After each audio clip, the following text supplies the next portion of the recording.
Halo Sobat KPR, jumpa lagi dengan saya, Oki dari KPR Academy. Pada episode kali ini kita akan bahas lebih dalam lagi nih mengenai overcredit tanpa sepengetahuan bank penyedia KPR. Jadi istilahnya ya agak bawah tangan nih, agak underground lah overcreditnya. Nah, ini ada resikonya banyak dan karena banyak resikonya dan kondisinya kalau sudah sampai jadi masalah, ini menjadi sesuatu yang sulit untuk diperbaiki. Dan satu hal yang perlu teman-teman ketahui, khusus buat mereka yang sudah terlanjur menjalankan transaksi overcredit tanpa izin dulu ke bank, perlu menjadi sahabat karib, minimal kompak dalam hal saling update informasi, nomor telepon. Jadi kalau misalnya ada informasi apa-apa yang baru yang perlu disampaikan oleh penjual kepada pihak pembeli, itu bisa tersampaikan dengan mudah informasinya. Sedangkan kebalikannya pun juga harus terjadi gitu. Dari pembeli dia perlu bertanya sesuatu kepada pihak penjual, nah ini mesti bisa diakses terus. Tapi ini kalau misalnya sampai nggak terjadi nih, dan ujungnya menjadi sulit dihubungi, waduh ini masalah besar buat si pembeli.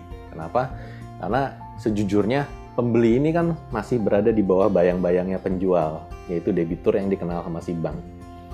Tanpa penjual, tanpa si pihak penjual ini, si pembeli ini nggak bisa ngapa-ngapain. Apa sih yang akan terjadi kalau misalnya seandainya overcreditnya yang kemarinan dilakukan underground atau tanpa sepengetahuan bank, itu terus banknya diakuisisi? Itu minimal ada 3 hal yang sangat mungkin terjadi. Itu yang pertama adalah terjadinya perubahan prosedur mengenai cara bayar gitu. Jadi bisa jadi bank yang pada saat diakuisisi itu akan melakukan perubahan sistem atau apa segala macam, tergantung dari bank yang mengakuisisi. Misalnya bank diakuisisi sama bank yang lebih besar, otomatis bank yang lebih kecil yang tadinya menyediakan KPR juga otomatis kan ngikutin dong sistemnya bank yang lebih besar.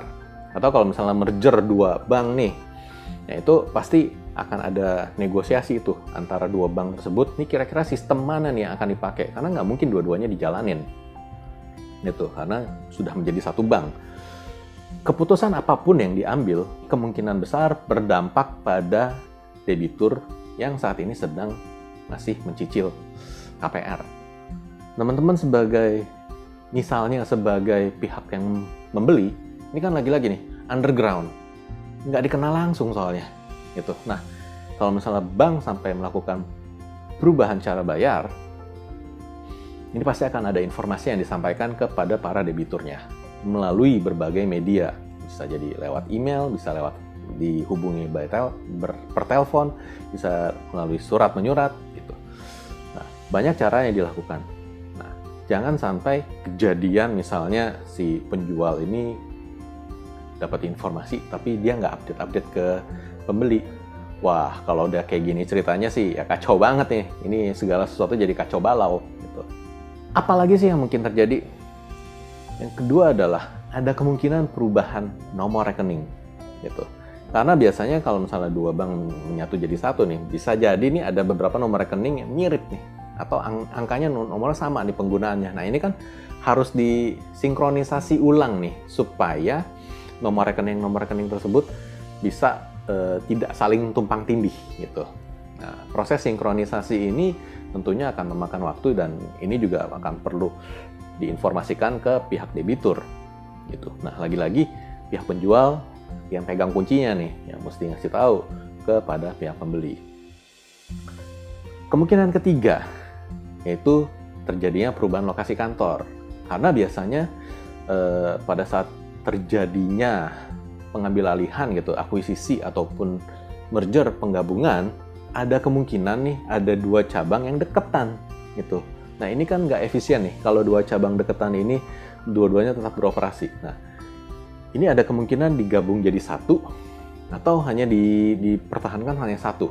Nah, ini kan ada kemungkinan pergeseran lokasi kantor cabang yang tadinya melayani kita gitu, tadinya biasa melayani kita, ini menjadi ke kantor cabang yang di dekat situ. Nah, ini pun juga kemungkinan berdampak pada masalah penyimpanan dokumen jaminan gitu. Jadi nanti jangan sampai nih kita udah asik-asik bayar terus, begitu mau lunasin, saya mau ngambil dokumen saya di mana ya?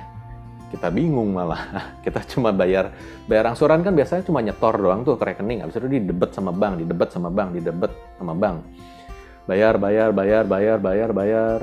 Terus begitu udah jatuh tempo, udah selesai, udah lunas, terus kita baru kira-kira ini saya mesti ngambil dokumennya kemana ya? Nah, kalau ngambil dokumen kan udah otomatis susah tuh kalau kita yang ngelakuin sendiri juga gitu. Walaupun kita udah bermodalkan surat kuasa ya dari si debitur, tapi kebanyakan bank memang lebih strict, lebih kaku gitu dengan kebijakannya, sehingga kebanyakan bank mensyaratkan bahwa harus debiturnya langsung yang datang mengambil dokumen jaminannya. Nah, ini pun juga balik lagi nih ke kondisi yang tadi yang di awal. Kalau kurang kompak, kalau nggak bisa ngubungin si penjual, ya banyak kekacauan yang terjadi gitu. So, intinya adalah kalau sampai terjadi akuisisi oleh bank lain, gitu, ini begitu lihat koran gitu, kita lihat ada berita tersebut, pemberitahuan seperti itu, nah kita sebagai pihak yang manapun, baik itu sebagai pembeli maupun sebagai penjual, harus berupaya menghubungi satu sama lain. Kenapa? Supaya segala sesuatunya bisa jalan, prosesnya lancar-lancar saja. Cuma kalau kewajibannya yang paling wajib banget mesti ngelakuin ini ada di siapa, ya udah jelas si pembeli gitu. Kenapa? Karena pembeli ini posisi derajatnya agak lebih sedikit ke bawah, karena sekali lagi saya bilang di sini bahwa transaksi yang sudah dilakukan kemarin, sudah terlanjur dilakukan, itu adalah transaksi dalam tanda kutip underground, sehingga bisa jadi ya transaksi model seperti itu dianggap nggak ada gitu sama si bank gitu. Karena balik lagi di dalam perjanjian KPR itu ada klausul, biasanya nih ada klausul yang mengatur bahwa pihak debitur atau peminjam itu dilarang untuk mengalihkan jaminannya atau properti yang dibelinya kepada pihak lain manapun tanpa memberitahukan atau meminta izin kepada pihak bank. Jadi perlu diingat, dengan melanggar klausul ini ya implikasinya jadi banyak ke belakangnya. Tapi ya kalau sudah terlanjur, moga-moga resiko yang tadi saya cerita nggak kejadian, ataupun kalau misalnya memang kejadian, ya moga-moga pihak penjualnya juga tetap kompak, tetap mau bantu. Oke. Sekian dulu untuk episode kali ini. Semoga informasinya bisa membantu dan cukup jelas. Sampai di sini dulu. Sampai jumpa di episode berikutnya. Bye-bye.